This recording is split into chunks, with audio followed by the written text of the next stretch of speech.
आज हम लोग क्वेश्चन नंबर 4 को देखेंगे। एक्सरसाइज 14.2 में एक समलंब चतुर्भुजाकार आंगन की समांतर भुजाएं 12.5 मीटर और 7.5 मीटर है तथा समांतर भुजाओं के बीच की दूरी 5.6 मीटर है। ₹50 प्रति वर्ग मीटर की दर से आंगन को पक्का कराने का खर्च निकालिए। आइए देखते हैं इसको हम लोग। देखिए, सबसे पहले समचतुर्भुजाकार आंगन है, हमने फिगर बना दिया है और उसमें भुजाओं की लंबाई दिया हुआ है। एक बड़ा भुजा दिया है 12.5 मीटर, छोटी भुजा दिया है 7.5 मीटर और दोनों समांतर भुजाओं के बीच की दूरी दिया हुआ है 5.6 मीटर। इसको बीच की दूरी इसी को कहते हैं, ये जो बिंदु जो मिलाया गया है। देखिए, सबसे पहले हम लोग इसका जब क्षेत्रफल निकालेंगे उसके बाद ही क्या कहते हैं, आंगन को पक्का कराने का खर्च निकल पाएगा। तो समलंब चतुर्भुज का क्षेत्रफल बराबर 1/2 गुने समांतर भुजाओं का जो गुने ऊंचाई होता है। हमने बार बार लिखा है बहुत सारे प्रश्न में। इसमें हम लोग लिखे हैं 1/2 गुने A + B गुने H। A + B मतलब वही हो गया समांतर भुजाओं को योग। ये मान लीजिए ये हो गया, ये हो गया B मान लीजिए। शॉर्ट में इसको हम लोग इस फार्मूला को याद कर सकते हैं। इसी को हम लोग आगे बढ़ाएंगे। चलिए इसको हम लोग हल करते हैं। A + B मान लीजिए 7.5 हो गया ये, और मान लीजिए ये हो गया 12.5 गुने ऊंचाई हो गया आपका 5.6। अब क्या करेंगे, इसको हल करते जाइए। इसको देखिए, जोड़िए 12.5 और 7.5, ये 20.0 आएगा, यानी कि इसको हम 20 लिख सकते हैं हम लोग। ठीक है, ये कट जाएगा, 10 बार में कट गया और इसको गुना कर देते हैं। गुना करने के बाद ये मेरा 56 आएगा। 10 को 5.6 से गुना करेंगे तो पूरी 56 आएगा। अब कहता है कि आंगन को पक्का कराने का खर्च क्या होगा, हम लोग यहाँ लिख देते हैं। आंगन को पक्का कराने में खर्च। देखिए, प्रश्न में बोला गया है, प्रश्न बोला है कि 50 रुपये प्रति वर्ग मीटर की दर से खर्च बैठ रहा है।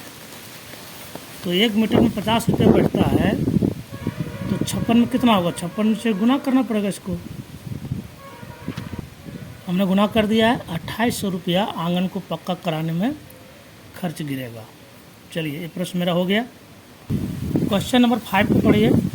एक समलंब का क्षेत्रफल 34 सेंटीमीटर स्क्वायर है और इसके समांतर भुजाएं 7 सेंटीमीटर तथा 10 सेंटीमीटर हैं। तो समांतर भुजाओं के बीच की दूरी ज्ञात कीजिए। देखिए, इसमें बीच की दूरी ही ज्ञात करने बोल दिया है, क्षेत्रफल दिया हुआ है।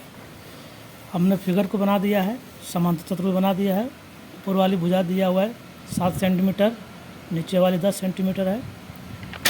और समांतर चतुर्भुज का फार्मूला होता है क्षेत्रफल बराबर 1/2 गुने समांतर भुजाओं का योग गुने ऊंचाई।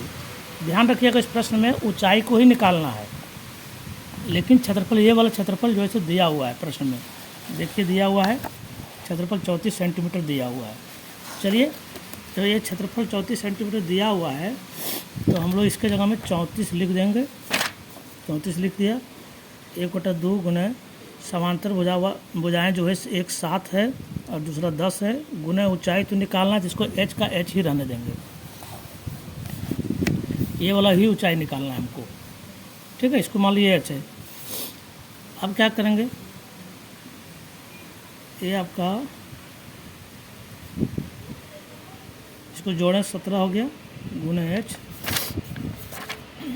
इसको हम लोग लिख सकते हैं 17h हो गया बटे नीचे 2 हो गया। यहाँ कुछ नहीं, मतलब यहाँ से क्रॉस मल्टीप्लिकेशन हम लोग कर सकते हैं। ये जो कहते हैं ना कोना कोनी गुना, 17h को 1 से करेंगे तो 17h होगा, 34 को 2 से करेंगे तो 68 हो जाएगा।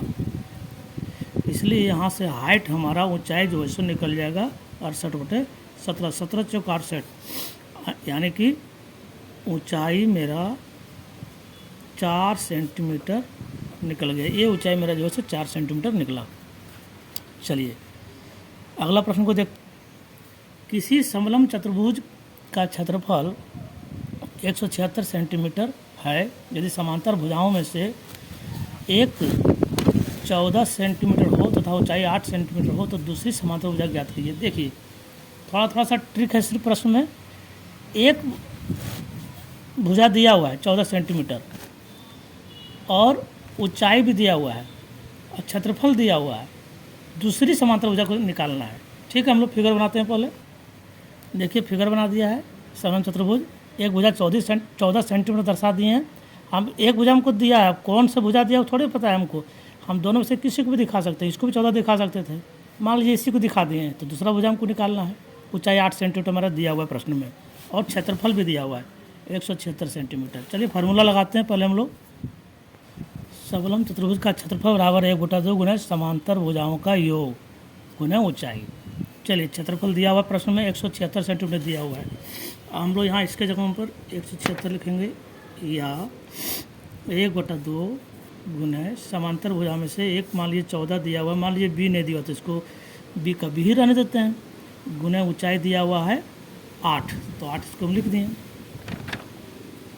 अब देखिए इसको 176 बराबर 1/2 गुना, हम लोग क्या कर सकते हैं, इसको जब ये जुड़ेगा नहीं अभी क्योंकि ये तो बी है अलग से, तो इसको 8 को गुना करेंगे दोनों में से। 14 8 ही 112 प्लस 8 को 20 से गुना किए तो 8 भी हो जाएगा। अब यहाँ से देखिए ये 2 मेरा इधर आ जाएगा, यहाँ कुछ नहीं मतलब 1 है, ये सारा ऊपर में चला गया, ये सारा ऊपर में है।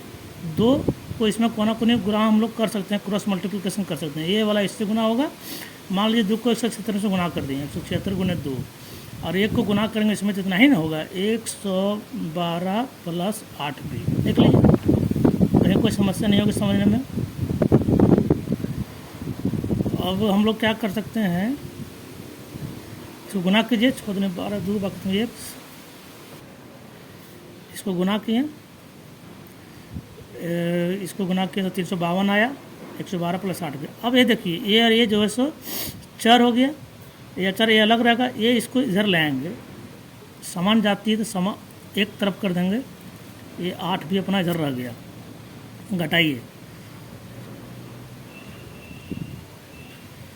240 होगा, 240 बराबर 8 भी लिख दिए, इसलिए बी बराबर हमारा यहाँ से निकल जाएगा 240, ये 8 आ गया भागा में आपका, काट दीजिए इसको, 8 दिया 24 अरे 0। बी यानी कि दूसरी भुजा, दूसरी समांतर भुजा बराबर 30 सेंटीमीटर इसका हमारा आंसर हो जाएगा।